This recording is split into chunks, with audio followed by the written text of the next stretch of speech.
Mr. Speaker, we can all think of examples where dividing people up by their race or religion has failed badly. It is the time for the body that posed that question in 1975 to say what those principles are. And the purpose of this bill is to break this Parliament's 49 years silence, to define the principles in law so it's crystal clear what the treaty means to modern New Zealanders. Section 6 is the core of the bill. It says the Treaty of Waitangi principles are as follows. Principle 1, the Executive Government of New Zealand has the full power to govern and the Parliament of New Zealand has the full power to make laws in the best interest of everyone and in accordance with the rule of law and the maintenance of a free and democratic society. Principle 2, the Crown recognises and will respect and protect the rights that hapu and iwi Māori had under the Treaty of Waitangi, Te Tiriti o Waitangi, at the time they signed it. However, if those rights differ from the rights of everyone, subclause 1 applies only if those rights are agreed in the settlement of a historical treaty claim under the Treaty of Waitangi Act 1975. Just a little bit of order. Thank you very much. Principle 3 says that everyone is equal before the law. Everyone is entitled without discrimination. The equal protection and the equal benefit of the law and the equal enjoyment of the same fundamental human rights. These principles are based on the 3 articles of Te Tiriti, the Māori text, or at least Professor Kāwharu's 1987 translation of it. I'd like to thank the officials at the Ministry of Justice, who I suspect don't all agree with this particular kaupapa, but have been scrupulous in their professionalism and shown what the public service in New Zealand can be. The bill has other important sections. Section 7 says the principles of the Treaty of Waitangi, and Section 6 must be used to interpret enactments. In other words, where there's a legal reference to the principles, this interpretation must be used. Section 8 says that the bill is not to apply to interpretation of the Treaty Settlement Act. In other words, treaty settlements are safe. Some people have said that the bill threatens treaty settlements. It does not, and there's no reason for anyone who's read the bill to say so anymore. Section 9 says nothing in this Act amends the text of the Treaty of Waitangi or Te Tiriti o Waitangi. Once again, many people have falsely claimed this bill rewrites the treaty. There's even those who campaign for toi tu te tiriti or leave the treaty undisturbed. In black and white, this bill does not change the text of the treaty itself. What it does do is confirm the government has the right to govern New Zealand and this Parliament has the right to make laws in the best interests of everyone. It commits to protecting the rights of everyone.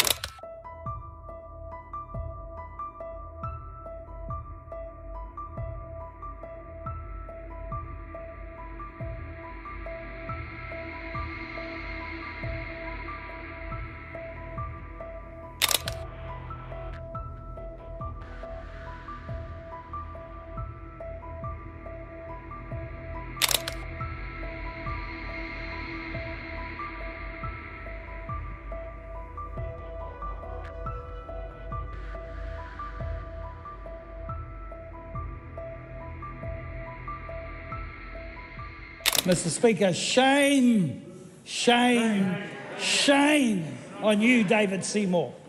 Shame on you for what you're trying to do to this nation in introducing this Treaty Principles Bill.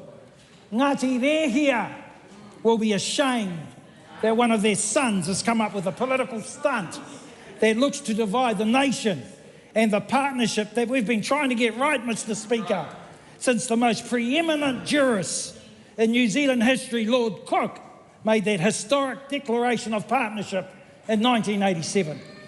Mr. Speaker, this bill seeks to rewrite the treaty. David Seymour wants to turn over 50 years of our understanding of treaty principles and partnership. The principles are clear, Mr. Speaker. They're clear.